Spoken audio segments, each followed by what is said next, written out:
I didn't have a plan. I just drove. The city blurred past me, neon signs and streetlights streaking in my vision like I was in some kind of bad dream.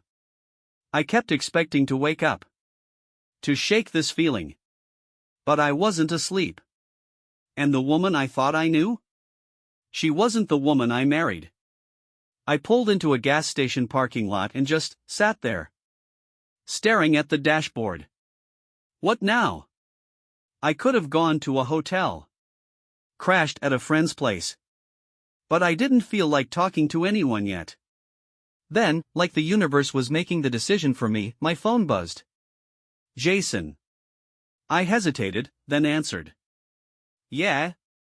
You found out, huh? I let out a dry laugh. Oh yeah. Saw it with my own eyes. Jason sighed on the other end. Man, I'm sorry. I know that feeling. It's like the floor just got ripped out from under you. I didn't say anything. Because he was right. After a pause, he said, You got somewhere to go? Not really. You want a beer? I almost said no. But then I realized something. I needed to talk to someone who understood. Not someone who would try to fix it. Not someone who would give me the usual "you'll find someone better" speech. I just needed someone who got it. So, against every instinct, I said, Yeah. Where you at? Jason gave me the name of a small dive bar on the outskirts of town. I hung up, took a deep breath, and pulled back onto the road. Because right now, the only person I could stand to be around was the guy who had been me before. The dive bar was exactly what I needed, dimly lit, half empty, the kind of place where no one asks questions. Jason was already there, sitting in a booth near the back with 2 beers in front of him. He looked different than I expected. Not bitter. Not broken. Just like a guy who had already been through the fire and somehow come out the other side. Didn't know if you drank IPA or just the cheap stuff, he said, sliding a bottle toward me. I grabbed it, took a long swig, and sighed. Right now? I don't care if it's gasoline. Jason smirked, but there was sympathy behind it. Yeah. I remember that stage. We sat in silence for a minute. I could feel the questions hanging in the air, but he didn't push. He let me sit with it. Eventually, I muttered, How the hell did you get past this? Jason exhaled, leaning back. At first? I didn't. I spiraled. Drank too much. Made some dumb choices. Thought about going back to her, almost did, actually. He shook his head. But then I realized, she wasn't sorry for what she did. She was just sorry she got caught. And if I stayed? I'd never trust her again. I'd always wonder. And that's no way to live. I ran a hand through my hair. I don't know what to do. I left, but what now? Do I file for divorce? Try to talk to her? I don't even know where I'm supposed to sleep tonight. Jason gave me a knowing look. You're still in the fog. It's all chaos right now, man. Your brain is trying to catch up with your reality. But here's the thing, no matter what happens next, you've already made the hardest decision. I frowned. What do you mean? You left. He took a sip of his beer. That's the moment you take your power back. From here on out? It's just about making sure you don't let her talk you into giving it back. I sat with that for a minute, letting it sink in. I thought about Sarah. About the way she looked when I confronted her. How she had no answers. No real remorse. Jason was right. I left. And I wasn't going back. For the first time that night, I felt something other than anger. I felt free. After a few more beers and some honest conversation, I finally started to feel like I was pulling myself together. Jason's been through the fire, so his advice hit differently. It wasn't some rehearsed pep talk about how I'll eventually be better off without her. He'd lived through it, and I could hear it in his voice. When I left the bar, I didn't feel like a wreck anymore. I felt like a guy who had just stepped out of a nightmare and realized that the world didn't end. I still had a shot at something. I wasn't defined by Sarah's betrayal. It was strange, though, walking back into my apartment that night. It felt like I was returning to a place I didn't recognize. Like I was still a guest in my own life. I didn't want to stay there. But I didn't want to jump into anything too drastic either. I still needed space. Time to figure out what came next. So I spent the night on the couch. No phone calls. No texts to Sarah. I needed the silence. The next morning, I didn't wake up hungover thankfully, but I did wake up with that feeling of clarity. Not in a everything will be okay way, but in a this is the reality and you need to face it kind of way. I started making a list in my head of things I needed to figure out. Where would I go next? How would I handle the divorce if I even decided that was the route? And what the hell was I going to do with myself now that this huge part of my life had just shattered into pieces? There was a strange sense of peace in the chaos, though. For the first time, I wasn't pretending everything was fine. I was facing the truth head-on. And the more I thought about it, the less afraid I felt. In fact, I was starting to realize something important. I wasn't the only one who had to rebuild after this. Sarah did, too. She had to live with the fact that she'd thrown away a good thing. And honestly, that's the part that got to me. She had to live with herself. A few days passed, and I went through the motions. I kept myself busy, work, gym, talking to friends. Jason was a regular in my life now, a guy who'd been through it all and came out the other side with a level of peace that I envied. But still, in the back of my mind, I knew the moment was coming. I knew Sarah would reach out. And sure enough, one evening, my phone buzzed with her name. I stared at it for a long time, my thumb hovering over the screen, not knowing whether I even wanted to answer. But it wasn't just curiosity anymore. It was something deeper, something about this chapter in my life that had to be closed, even if the conversation didn't go the way I wanted it to. I answered. Hey. Her voice sounded smaller than I remembered, softer. Hey. I kept it short. I don't know where to start. Start with the truth. There was a long pause.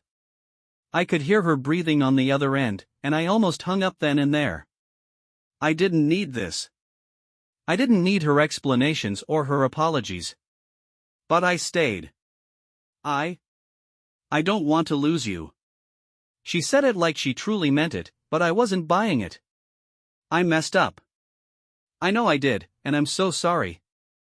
I don't even know why I did it. Her words were a blur to me, a mix of regret and desperation. She was trying to explain the why behind her choices, but I didn't care. She had crossed a line. It didn't matter what her reasons were, she'd made a choice. You made your choice, I said calmly. You didn't care enough to stop, Sarah. You didn't care enough to respect me or our marriage. And honestly, I'm not sure I can believe anything you say anymore. I could hear her trying to hold it together. Please don't leave me. We can fix this. Fix it? Sarah, this isn't a flat tire. You broke my trust. And I don't know if I can fix that. I'm not sure I even want to. There was silence for a moment. The weight of the words hung between us. Okay. Her voice was quiet now. Resigned. Okay. I understand. I didn't want to hear it anymore. Didn't need to. Goodbye, Sarah. I hung up. And that was it. The call. The final piece of closure I never thought I'd get. I thought that call would feel like some dramatic, tear-filled moment where everything changed. Like I'd hang up the phone and immediately feel this huge weight lifted off my chest. But it didn't. Instead, there was just a quiet. A space where she used to be, and in some weird way, that was more powerful than anything else. No more lies. No more wondering what was going on behind my back. Just me. I spent the next few days processing it. Not just the end of my marriage, but the fact that I had finally taken control of my own life. I wasn't living in the shadow of someone else's choices anymore.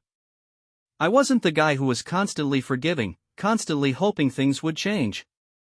I was the guy who stood up for himself. I started making moves. I found a new place. Not some big, fancy house, just a small apartment that felt like me. A place I could come home to without the constant reminders of what I'd lost. And I found something else along the way: peace. It wasn't easy. There were days when I missed the good parts of the relationship. Days when I thought about the way Sarah used to make me laugh, the way we'd plan our weekends together. But those memories were fading. They were becoming the past, where they belonged. I also realized that the hardest part of all this wasn't the betrayal. It wasn't the heartbreak. It was learning to trust myself again. I had spent so long relying on Sarah, believing she was my partner, that I forgot I could trust me to make the right decisions. There were nights I'd lay in bed, staring at the ceiling, trying to figure out what came next. But slowly, I started seeing the possibilities. I wasn't defined by my failed marriage. I wasn't defined by Sarah's mistakes. I was defined by what I chose to do next. And in that moment, I realized that the life I was rebuilding on my terms had endless potential. A few months passed, and the chaos of the past started to feel like a distant memory. I had settled into my new place, made new routines, and even started seeing someone casually. Nothing serious, just enjoying the feeling of being wanted, appreciated, without the weight of betrayal hanging over me. One afternoon, I ran into Sarah. It wasn't planned. It wasn't like I was hoping to see her. But there she was, standing in line at the coffee shop, looking, well, different. Less put together than I remembered. She was still beautiful, of course, but there was something broken about her now. I almost turned around and walked out. But then she saw me. For a moment, neither of us said anything. The tension between us was thick, palpable. Finally, she stepped forward, her eyes full of uncertainty. "Hey." She said it quietly, like she wasn't sure if I'd even respond. "Hey."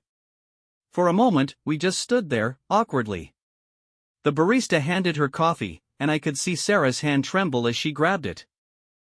She stopped, cleared her throat. "I know I don't deserve your time, but I just wanted to say, I'm sorry. For everything. I'd messed up so much." I studied her for a second. The old Sarah would have said all this with a ton of emotion, maybe even tears. But now? Now, she seemed like she was apologizing because it was the right thing to do, not because she felt sorry for what she did to me. I nodded slowly. "You don't need to apologize to me, Sarah. You need to apologize to yourself." Her face faltered. "What does that mean?" I took a step closer, my voice steady but firm. "You need to forgive yourself for what you did. You need to look in the mirror and own your mistakes. But don't think you'll get a second chance with me. I'm done." I could see it hit her hard, but it wasn't for me to fix. It wasn't my responsibility to make her feel better. I had already done the hard work of moving on. And this? This was just the last piece of the puzzle. Sarah stood there for a moment, her eyes glossy, but she didn't fight me. She just nodded and walked away. I don't know what happened to her after that. Honestly, I didn't care. I was free. And that feeling?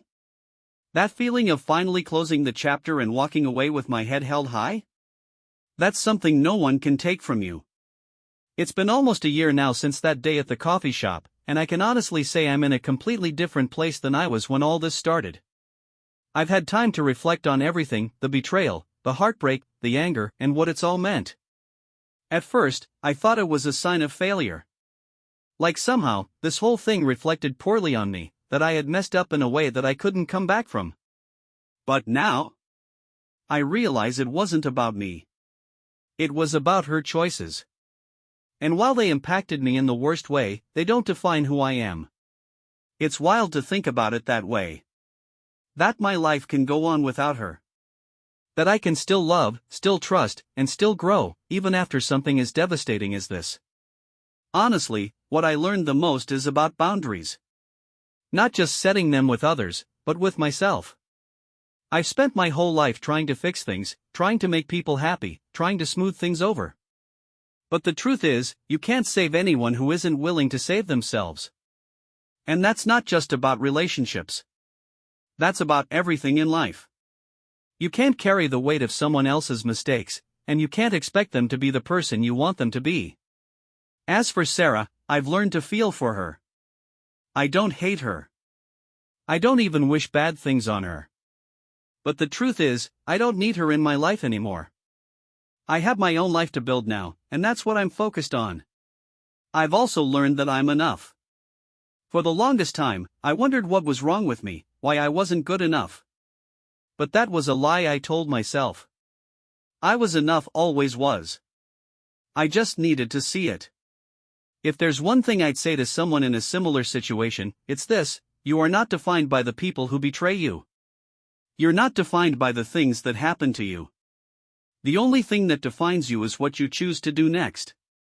So don't waste time holding on to someone who doesn't value you. Move forward. Let go of the past. And most importantly, find yourself again. Because you're worth it. End. Thanks for reading through my story. If you've made it this far, I hope it helped you see that no matter how dark it gets, there's always a way out. It's not easy, but it's worth it.